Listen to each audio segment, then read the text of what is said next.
the descender. He was descending on the hoods, which was a little bit daunting to see, I should say. And he was a little bit afraid. It was absolutely horrendous weather circumstances there on Mallorca as well in that race with Kobe Goossens. But he lost about a minute there on the descent just because of sheer fear. And some riders do. They really struggle with that descending, and on especially on a race like today, for example. Again, you can lose the wheel if your position isn't very, very good. And we saw before how much speed you can carry through some of the corners. If you're any further back and you do have a fear of descending, and you were saying before, Jose, that you really need to be an all-round complete rider. It's not just your physical strength and ability, but it's the psychological aspect. It's also the way and being able to descend and being a master descender. We've seen so many times in the past. And like Nicky Terpstra said in his column today ahead of the Omloop het Nieuwsblad, Lefebvre has a way of wanting to motivate his riders with these public statements like he did with Alaphilippe.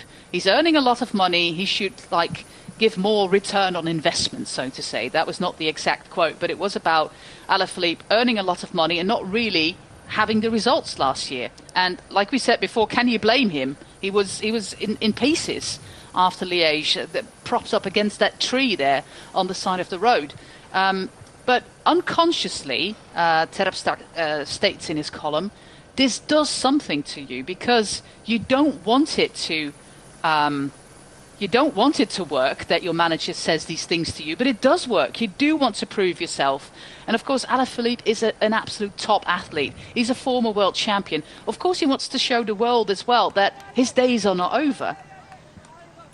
He's certainly not over, and I think it will have taken a lot out of him. Not just the physical aspects, but again, psychological, that awful crash in Liège, and trying to come back from that and get back to the top level. And we're seeing week in, week out, the top level of cycling. It's so difficult to win races. There's so many guys who they come into these races to win. There's no training races anymore. And at the moment, Schellemoser of Trek Segafredo, who had a victory only some days ago, he's going in pursuit of the duo who are out front. Yeah, but it's a little too late at the moment with just the 3.5, it is. Just over 3.5 kilometers to go. And especially if you're on your own, even with the headwind that we have after this descent, of course you're not going to breach across to the leaders. And they're racing smart. They are staying together all the way down to the Rhône River, one of the major rivers in France. And of course, already back in Roman times, it was the place for your town, actually. And Valence is one of those towns, actually, from Roman times. Just on the other side of the river, this is one of those commuter towns, Guillerin, Grange, where we're going to. Valence, it's about, I think, 100 kilometers, 120 down from Lyon, all the way to the south of France. And now the tactical games are starting, Hannah. We saw absolutely no signs of attrition on the face of Gaudu, while Julian Alaphilippe has been making all sorts of faces.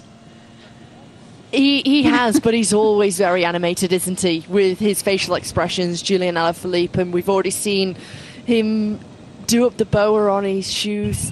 It shows he's getting ready for the sprint his back, and getting ready for this victory. Stretch, absolutely. It's a little bit of mind play. Is it like, oh, my back is hurting. I might not be as good as you think that I am. But also they have to be very careful not to be playing poker these final kilometers, because then a gap of a minute can just evaporate. And especially into such a strong headwind here. We're basically in this headwind all the way until the finish, until we have that right-hand turn at around 500 meters to go. So this duo, they can't mess around too much, because you can see in the middle we've got two chasers at the moment. Then we've got that group of around 8 riders who, there's still movements. So there's still another 2 riders who are wanting to escape that chasing group again. Mike Woods is very active at the front. The Canadian of Israel Premier Tech, talking about somebody who never gives up and just keeps on going. Mike Woods is, of course, one of those riders. But it's becoming almost impossible unless they come to an absolute like track stand, still looking at each other and not wanting the other to start the sprint first.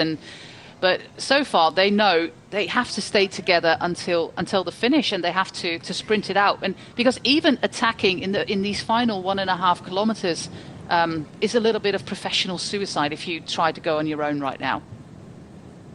It is, and I don't think either one of them are going to be able to get away from each other in this final 1,600 metres. You just saw as well, once they'd gone through that double turn, the right hand and then the left at the roundabout, they had that opportunity to take a look around, see if the chasers were in sight, see if the two at the moment who are pursuing leaders at the moment were almost upon them. Still a minute, and still movement from behind. Yeah, but this is for third place right now. We have groups of riders in places. There we go, on to the Flamme Rouge with David Gaudu and Julian Alaphilippe. There is the Flamme Rouge, the red kite. Final kilometre is coming up in this rather entertaining edition of the Faun-Ardèche Classic. 168.6 kilometres. Gaudu is glancing over his shoulder. It is still a headwind. You can see it from the Flamme Rouge.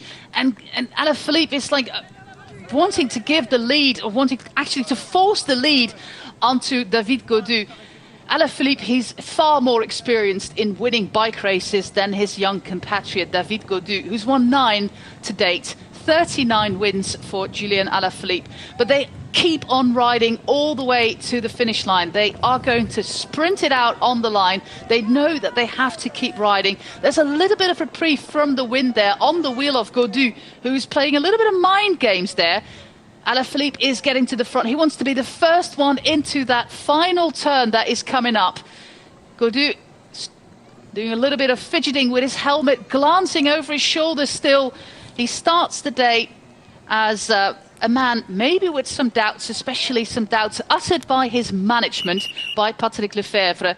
There goes the motorbike into the fixed cameras here, into the gates. There's no riders coming from the background. The commissaire is still behind them, knowing that the gap is still a minute. There we have a little bit of a drag sprint going on here. Alaphilippe, he is pulling his earpiece out. He doesn't want to hear Bramati screaming in his ear. He starts the sprint from first place. Gaudu is eyeing him. This is a very fascinating sprint. And there he goes, Julian Alaphilippe from the first. Can Gaudu actually match the speed of Alaphilippe? No. It's very unlikely, but he's going to try. Alaphilippe is going to try to match the sprint there. It's a very tight sprint. No, but in the end, it's Julian Alaphilippe winning. Career win, number 40 for the former world champion. David Gaudu comes in second place. Good sportsmanship there from the two French riders. Schelmoser here, together with Lafay. And there goes Schelmoser. He wants to be on that podium, the man from Denmark. Nice little sprint there from Matthias Schelmoser. Lafay on the wheel. Another podium place for Matthias Schelmoser. Just 30 seconds down in the end, but a third place for Schelmoser, no less. There we are with Romain Grégoire.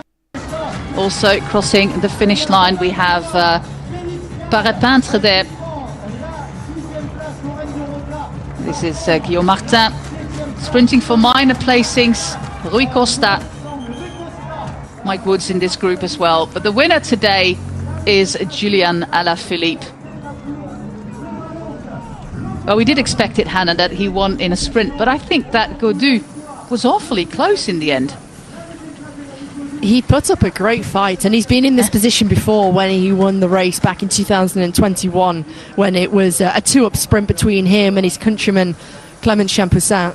And so Gaudu, he was confident in his ability. I think he went in the position that he was confident in, letting Alaphilippe do that final 500 metres or so into the headwind before they made that right-hand turn. And I think he can be very happy with that performance today. And it's straight away afterwards, it was a fist bump between both of them.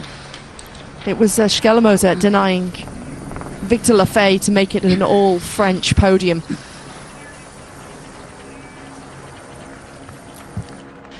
Let's watch a replay of, well, not the sprint, but this moment of sportsmanship there. Well, they knew that they needed each other, Hannah, as well, because on their own, it would have been much more difficult. Here is the top 10, pretty fast. Julien Alaphilippe, David Gaudu, Skelmose, Lafay, Grégoire, Félix Gall, Lorenzo Rota, Guillaume Martin, Rui Costa, Pierre Latour, Romain Bardet, and Aurélien Parapintre. A lot of French riders here in this French one-day race, the first one of the year. Oh no, second one, of course, after Marseillaise. Tomorrow, we continue with a race that is about 30 kilometers longer. It's hillier in the final. And we are going to L'Étoile-sur-Rhône with another nice little plateau, not that far from the finish line. But tomorrow might be a good moment for a little bit of a bunch sprint, small group sprint. But, still very exciting scenarios. Today, like so many times, Hannah, it was a sprint with two. It happened quite often in the past in this race, or a solo win. But... it was a nice sprint between Alaphilippe. There it is. Oh, a little bit of a wobble there. If it was gymnastics, that would be half a point deduction.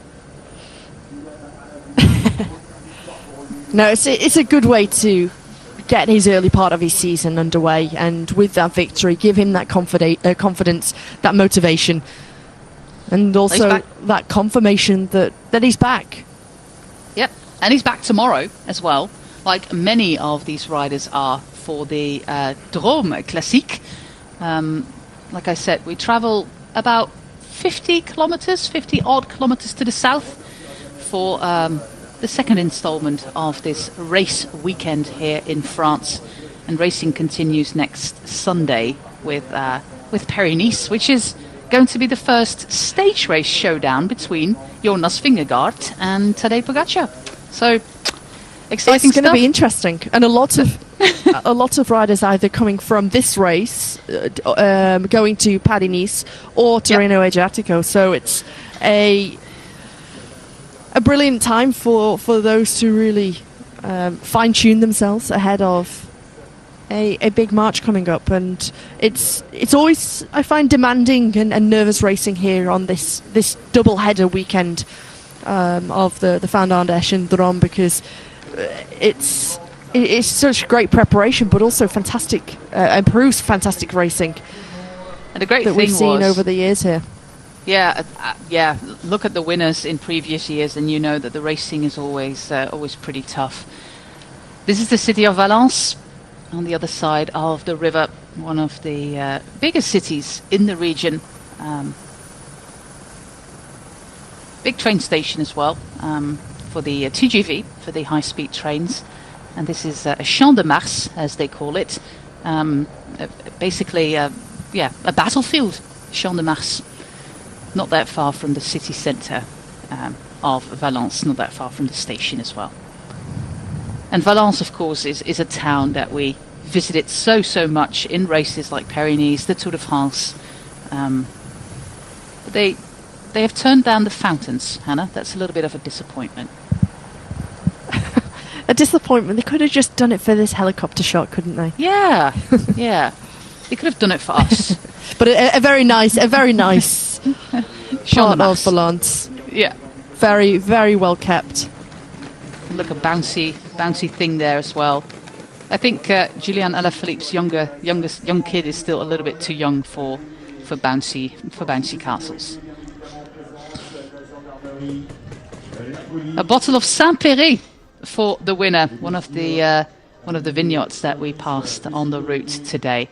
A lot of the riders already abandoned the race when we passed the finish line 40k ago.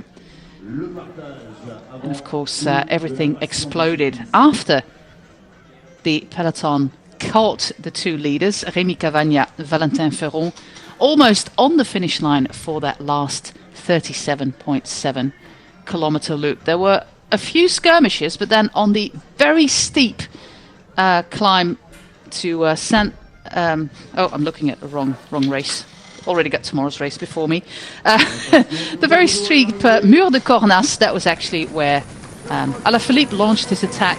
David Gaudu straight on the wheel, actually. And, those are two major contenders in today's race. Another win for Quick-Step. Why not? What does that make it? The 901st victory, is it? Yeah, we're somewhere in that maybe region. 902nd. I don't know if we count the development team, if we count the women's team, who had a fantastic race in Valencia with a 1-2 in the general classification. But of course, a fantastic history for Quick-Step. But it will all be down to the classics, Hannah. We must be honest about that. I think the Belgian sponsors, predominantly Belgian sponsors, don't really care all that much about a race like this. They want to win Omloop and Nieuwsblad. They want to win Flanders. They want to win Roubaix. They want to win the big ones. And of course, but for Alaphilippe, it's a great show of confidence. We'll see him again tomorrow, which is also a tricky final, but it might be that some of the sprinters survive the mayhem. It does suit him very, very well, especially with that kick to the finish. I think back to last year, and with a group going into that final climb, which is roughly around 900 metres long, Jonas Vingegaard taking the victory there. And it may well be that it's another one for Julien Alaphilippe. There's no reason why he wouldn't be able to perform across that. There's 16 climbs throughout the day, much shorter, only steeper. 16. Yeah. Easy. Only. I haven't looked up the amount of meters of elevation, but looking at the profile, it might as well be close to 3,000 like we had today. But and I must say that even like sprinter races nowadays are 2,500 meters of elevation. Like the times of Mario Cipollini, who got dropped on a little flyover, are gone. These sprinters, they are great climbers as well. But if you just do these final climbs really, really fast as a climber, then you throw the heavier sprinters overboard. They usually carry at least 15 kilos more than the climbers. And that is, of course, the tactic that we are going to see tomorrow as we're looking at the Rhone River. And the busy traffic there, because that is actually the road to the south of France, or to the north if you come back from holiday. But I'd rather take it from the positive side and see that we're going on holiday. Always. Your glass is half full always. It's got to be. Think for the positives. I'm a positive person. Very positive. Well, we're waiting for the podium ceremony with wine. 2 French riders and 1 from Denmark.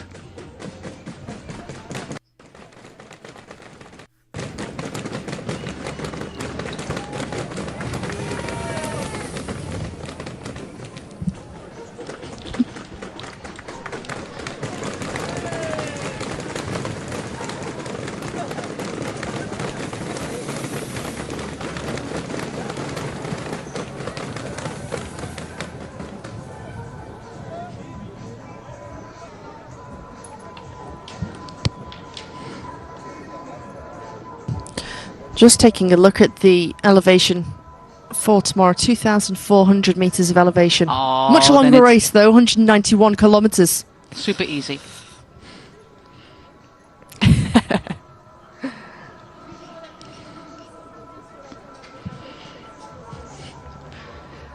Judging from the amount of cars on the car park, that must be a supermarket. And some little bit of field art, very early season field art, Hannah. Normally we see these kind of things during the Tour de France, but we already have our early season field art. We're throwing in some general helicopter shots. I do wonder if we keep the podium. Normally we should stay until the podiums, but it's taking a very long time. Taking a while, isn't it?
A little bit of an open air theatre right there.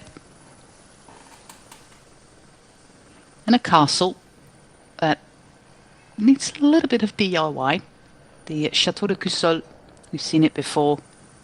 Really impressive. You can see the houses of the servants and the knights and everything there down. And then, of course, the castle, former castle of the Lord. And these outcrops are absolutely spectacular. And we see them all around the Rhone Valley. Because you cannot have a better vantage point than a castle on a hill. I think that's even an Ed Sheeran song, A Castle on a Hill. I was just about to say, I think It's they're like the lyrics of Ed Sheeran, aren't they? I was just trying to go through it in my mind then, thinking... Oh, yeah. When I said it's like, this is a familiar phrase.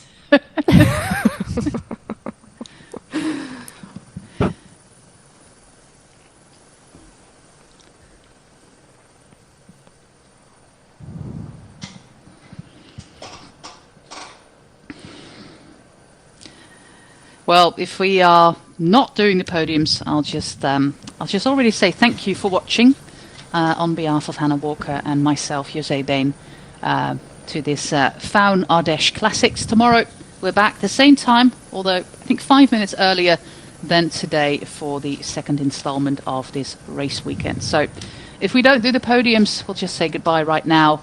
And if we do, well, we'll get back to you for the podiums because there might be a weird trophy like we've seen in some races, like a gilded olive in the Jaén Barisò. But if we don't, thanks for watching, and we'll see you again tomorrow here on GCN Plus, Eurosport and Discovery Plus.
Here we are with the podium.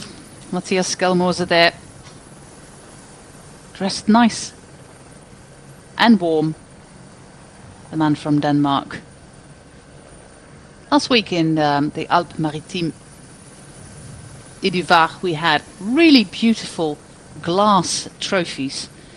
This is just, I think, your run-of-the-mill sports shop, off-the-shelf trophy. It is a little bit bigger for the number 2, which is nice.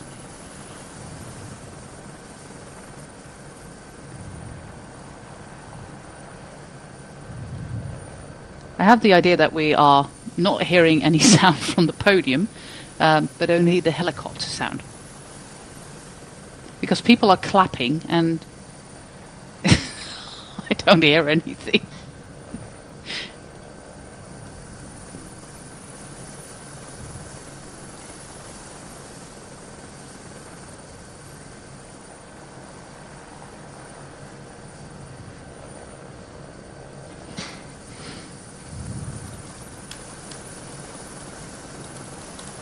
And there is our winner.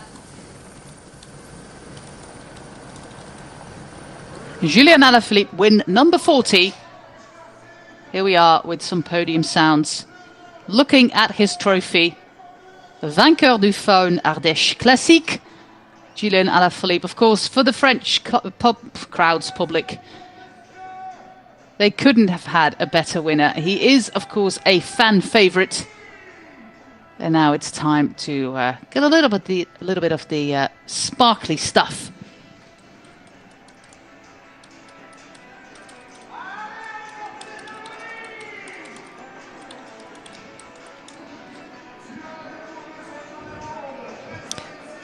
I was wondering if Alaphilippe and Gaudu were debating as to whether to spoil the wine, to pop the sparkling wine or not, or whether just to enjoy it. Skelmose is ready for it, though. He's going for it. Gaudu is having a little bit of trouble there. Can somebody help the boy? Come on. There he goes. Off goes the... No, he's just abandoning. Never mind. Never mind. He's just keeping it. It's nice to have a little bit of different sizes of trophies, Hannah. But I'm not particularly impressed by them. No. Okay. At least the winner's got a bigger one than second and third. Yeah, that is good. Yeah, that is good. But last week's trophies in that other race was better. Well, we'll just say goodbye on this podium. We don't have jerseys, classifications, etc. So yet again, thanks for watching, and I hope to see you, or we hope to see you again tomorrow, Hannah. See you tomorrow, and we're getting the French anthem. See you tomorrow. Thank you. Bye bye.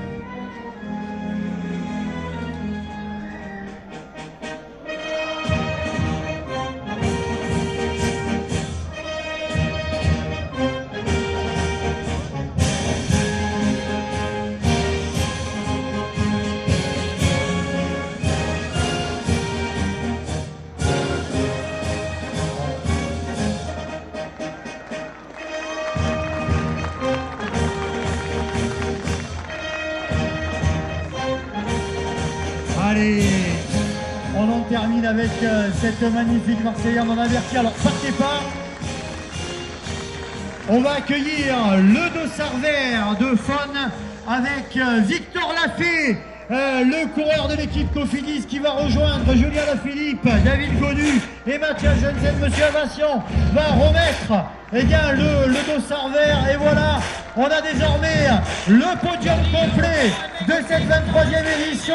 Et là, mesdames et messieurs, il faut faire du bruit comme jamais. Allez l'Ardèche! Et tout ça rythme, attention, c'est ici la musique. Clap, clap, clap, clap.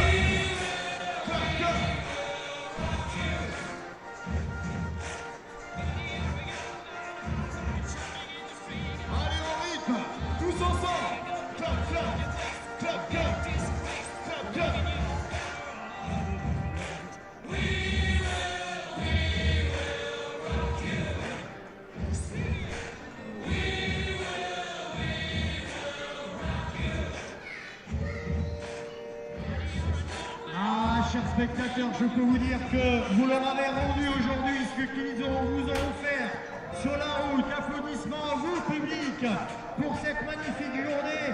On va accompagner les coureurs sous l'ovation du public ardéchois. Merci à vous, merci Julien Lafilippe, merci David Gonu, merci Vincent Gentel, merci Victor Lafay, merci les élus, merci à tout le monde. Et on vous donne rendez-vous dès demain pour quasiment la revanche sur les routes dromoises avec bien entendu la Faun-Ardèche Classic. Demain donc pour le parcours de 190 km, 2400 mètres de dénivelé. On va se régaler, mon cher Simon, demain. Soyez présents, il y aura bien sûr la présentation des équipes. Et vous allez pouvoir retrouver du côté des paddocks Julien Philippe et toute son équipe pour fêter ensemble cette victoire de cette 23e édition de la Faun-Ardèche Classic Ardèche. Merci à nos élus, partenaires, et merci à vous le public. On se donne rendez-vous demain du côté d'Étoile pour vivre encore une magnifique journée. Début de la présentation des équipes à 10h du côté d'Étoile pour vivre le second volet de ce week-end de Faun-Ardèche. Et peut-être redécouvrir le véhicule cyclotéa, le dernier né de chez Faun Environnement. Ce véhicule 100% électrique, mesdames et messieurs, 100% français. Le véhicule, le vélo, il est fait du côté de Saint-Priest. La benne, elle est faite du côté de Lambesque. C'est un véhicule quasiment presque de la région Auvergne-Rhône-Alpes. C'est juste un concentré de technologie et c'est Faun Environnement qui nous l'offre pour aller nettoyer bien sûr toutes les villes et les sites.